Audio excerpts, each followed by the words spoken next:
Did you miss stupid news on my TikTok? You can follow me here. Sometimes I also post them to my Instagram, but I can't always get a good joke in a minute, you know? Here's the stupid news for the last couple of weeks. Stupid news. Applebee's. Full disclosure, I worked at an Applebee's in college. Fuller disclosure, I wore the same pair of jeans every single shift. Why? Fullest disclosure, the jeans always smelled like fries and felt like grease no matter how many times that I washed them. I had to throw the jeans away when I stopped working there. So an Applebee's executive is in some hot water after an alleged memo was leaked saying that they could potentially lower workers' wages because of an increase in gas prices and inflation. And somehow companies are still so baffled as to why workers are quitting in droves. I can't tell you how many times in college I got a paycheck from Applebee's worth $0. Why? They paid $3 some odd cents per hour and were completely reliant on tips, which meant the rest of my baby paycheck went to taxes. And this jackoff wants to pay less? Yikes, you big coconut head. Your Bourbon Street steak's not so good that people won't pass over your no-respect job and apply to the Red Robin down the street. So, Mr. Executive, best of luck with your help wanted sign. Here's an idea. Why don't you serve tables at an Applebee's for under $4 an hour? And better yet, you could do it on a Sunday afternoon post-church crowd. But I should warn you, they already gave 10% to their Lord and Savior, which means your tip, it's gonna be tiny. And it doesn't matter how good of a job you do, it's still gonna be tiny. Something tells me you know a little something about small tips. And until you take on that role, maybe you zip it on lowering wages for people who are already struggling from paycheck to paycheck. Stupid news. So over the weekend, Florida Representative Matt Gaetz said he would be seeking re-election. To his supporters, he said, quote, "I'm your Florida man. I'm ready to take the fight to Washington," end quote. I don't know if Representative Gaetz knows what Florida man means to the rest of the United States. Because when I hear somebody say, "I'm your Florida man, I'm ready to take the fight to Washington, D.C., I assume they're gonna try to wrestle an alligator on the White House lawn. Stupid news. So for March Madness, an annual study ranked the best cities to live in if you're a college basketball fan. They said the winner was Durham, North Carolina, home to Duke University. I live there, it's fine if you're okay with drive-by shootings. That's my dad, he's hooting like an owl inside Duke Chapel. Dad, what do you want to do right now?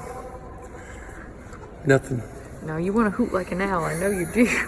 The acoustics there are solid. I used to be a news reporter there. One time I did a story about all the Duke University students camping outside of Cameron Indoor Arena in order to see UNC play Duke at Duke. They slept in tents for months, and there was trash halfway up to their kneecaps. Anyways, have you yucks ever been over to Missouri State University? I'm an alumni. You love Bears basketball?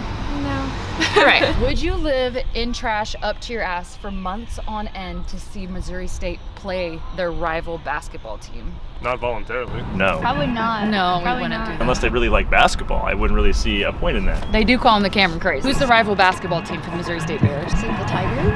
I don't know. I don't know either. That doesn't look good. Okay, now you want to see a real flex? Average tuition at Missouri State University for a year, according to my quick Google search, $8,000. Average tuition for Duke University annually, according to my quick Google search, $58,000. I call that a good old dunkaroo. Have fun with your debt, because after graduation, it's not going to be UNC bouncing your balls around on the basketball court. It's going to be daddy government and private bank. Stupid news. Listen, if you're gonna steal a bunch of bicycles, at least have a good hiding spot. That's all I'm gonna say. So police in England, they raided the house of a 54-year-old man because they heard there could be some stolen bikes in his backyard. Could be is a bit of an understatement. Turns out the guy had so many stolen bikes in his backyard, a satellite for Google Maps could pick up the pile. You gotta get a tarp cover, bruh. We don't know exactly how many stolen bikes were in this guy's backyard, but we do know the number is likely in the 100s. And get this, neighbors say that pile's been there for a real long time, and it's only been increasing in size. Why? Why still hundreds of bikes? I'm trying to find a punchline in this and I just can't think of anything. Like, did kids start leaving the bikes on his lawn, so he's like, I'm gonna get these kids, and he threw them in his backyard, and then the problem got so out of control he just didn't know what to do, so he just happened to have a bunch of stolen bikes that he accidentally stole because he was trying to get even with the neighborhood kids? What happened? Somebody seriously just leave me one reasonable comment as to why this guy would have hundreds of stolen bikes in his backyard. Please, as you can guess, right now they're trying to track down all the owners, and yeah, the guy is facing charges. Stupid news. I'm not calling this stupid news so much as I am saying it's an innocent accident, I think. So your boy Paul Drexler, he has to visit South Florida where he plans to officiate a friend's wedding. He books an Airbnb. No big deal. Totally normal thing to do, right? It's been a long day of travel and he doesn't get to what he thinks is his Airbnb until like 2 a.m. But you see, one mistake, Paul accidentally got the wrong address. And he went next door, you see? The room that he went to, it looked like an Airbnb. I mean, the bed was made, there was fresh towels on it. I guess the moral of the story is don't make your bed and don't put towels on your bed. He doesn't think anything of it and he goes to sleep. When the sun comes up, there's a knock on his door. When Paul answers, the knocker,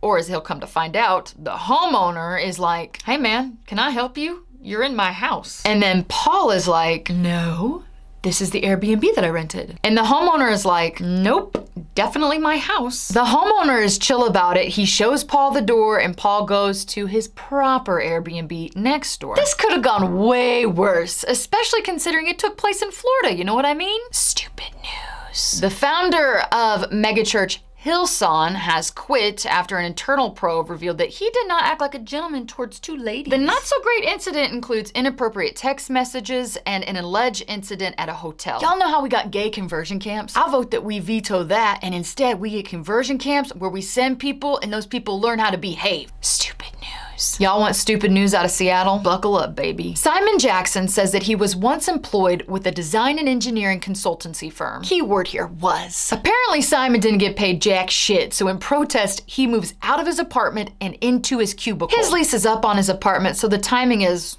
so good. Plus, Simon says that he was denied a performance review, which could have led to an increase in pay. Y'all know how we've been working from home, so the offices are empty. That's the case in Simon's office. It's pretty empty in there. So he starts posting about his new living arrangements on the good old Clock app. I've tagged him in the comments.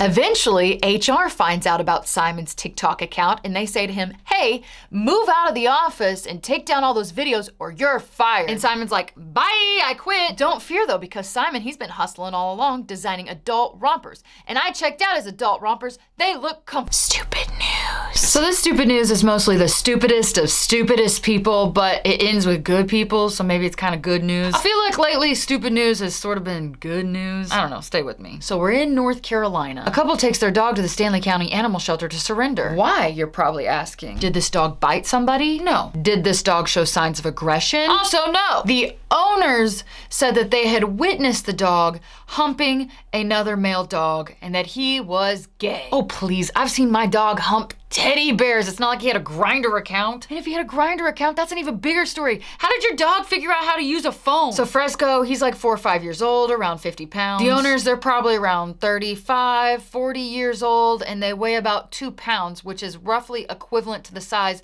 of a large bag of cow turds. But here's where the stupid news turns into good news. Fresco not only gets new parents, he gets a new name. His name is now Oscar. His parents are gay. They said they instantly felt a connection to this dog because they too have faced discrimination in their life. And apparently Oscar's previous owners weren't very concerned about his health because not only was he not fixed, he had heartworm. Oscar is now on the road to recovery, a road to hell. Stupid news. Like this hair, this is what I had time to look like today, okay? So deal with it. I actually don't think this story is stupid, but since I've already branded the bizarre news as stupid news, here we are. So paramedics in the UK might soon start arriving in jetpacks to help out patients. Welcome to the future, baby. The Great North Air Ambulance Services, which is a charity that helps out with emergency helicopter services, said back in 2020 they were gonna be testing out the jetpacks, but you know, that had to go on pause because of COVID. If I never say that C word again, it will be too soon. Flying suit has 2 engines on each arm and an engine on the back.